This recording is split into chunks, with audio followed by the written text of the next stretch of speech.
একদিনের দিনটা অনেক মজা করে ঘুরছিল, কিন্তু তখনই সে রাতকে ঘুমাতে দেখে লাথি মেরে ঘুম থেকে জাগিয়ে দেয়। এরপর তারা একজন আরেকজনকে দেখে অনেক অবাক হয়ে যায়। রাতটার দিনকে বলে দেখো আমার কাছে চাঁদ আছে, আর দিনটা রাতটাকে বলে দেখো আমার কাছে সূর্য আছে। কিন্তু মেঘ সূর্যটাকে ঢেকে দিলে রাতটাকে দেখে হাসতে শুরু করে দেয়, যার কারণে দুজনের মধ্যেই লড়াই শুরু হয়ে যায়। দিনটা রাতটাকে বলে দেখো আমার ভিতরের কত সুন্দর বাচ্চারা খেলাধুলা করে, কিন্তু রাতের বেলা সেখানে কেউই ছিল না, যার কারণে রাতের মনটা অনেক খারাপ হয়ে যায়। তখন রাত দিনের ভিতরে একটা প্রজাপতি দেখে অনেক অবাক হয়ে যায়, যার কারণে সেও দিনকে জোনাকি পোকা দেখিয়ে দেয়। তখন তাদের দুজনের মধ্যে অনেক ভয়ঙ্কর একটা প্রতিযোগিতা শুরু হয়ে যায়। তখন দিন তাকে অনেক সুন্দর একটা রংধনু দেখালে, রাত তাকে বোম ফুটানো দেখিয়ে দেয়। এরপর দিন তাকে অরুন্ত বেলুন দেখালে, রাত তাকে অনেক ভয়ঙ্কর মুভি দেখিয়ে দেয়। এভাবে তারা দুজন দিন এবং রাতের সৌন্দর্য দেখতে শুরু করে দেয়। দিনের বেলা শহরের মানুষের মন খারাপ থাকলেও শহরের মানুষেরা রাতের বেলা লাইট জ্বালিয়ে অনেক মজা করত।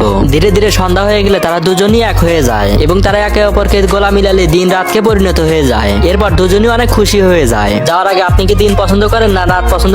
একদিনে মেয়েটা ভুল করে একটা গর্তের মধ্যে পড়ে যায়। ঠিক তখনই একটা ভয়ঙ্কর ড্রাগন তার সামনে চলে আসে, কিন্তু সে বাচ্চাটার কোনো ক্ষতি করে না। তখন সে দেখতে পায় মেয়েটার হাত কেটে গিয়েছে, যার কারণে সে তার স্ত্রীকে ডেকে আনে। তার মুখে একটা চকচকে নীল ডিম ছিল। তখন সেই ডিমটা জাদুর সাহায্যে মেয়েটার যে কাটা হাতটা ঠিক করে দেয়, যার ফলে মেয়েটা বুঝতে পারে এই ড্রাগন গুলো অনেক ভালো। ঠিক তখনই সে জাদুময় ডিমটা মেয়েটার চারপাশে ঘুরতে শুরু করে দেয়, যা দেখার পর ড্রাগনটা বুঝতে পারে তার ডিমটা মেয়েটাকে অনেক পছন্দ করেছে। এরপর ড্রাগন গুলো সেই মেয়েটাকে সেই গর্ত থেকে বের হতে সাহায্য করে। তখন মেয়েটা তার বাড়িতে চলে যায়, কিন্তু রাত হলে ড্রাগন গুলো মেয়েটার স্বপ্নের মধ্যে চলে আসে। তখন মেয়েটাকে সেই জাদুময় ডিমটা দিয়ে নিজের সবগুলো শক্তি মেয়েটার শরীরে দিয়ে দেয়। ঠিক তখনই মেয়েটা ঘুম থেকে উঠে দেখতে পায় তার বুকটা চকচক করছে।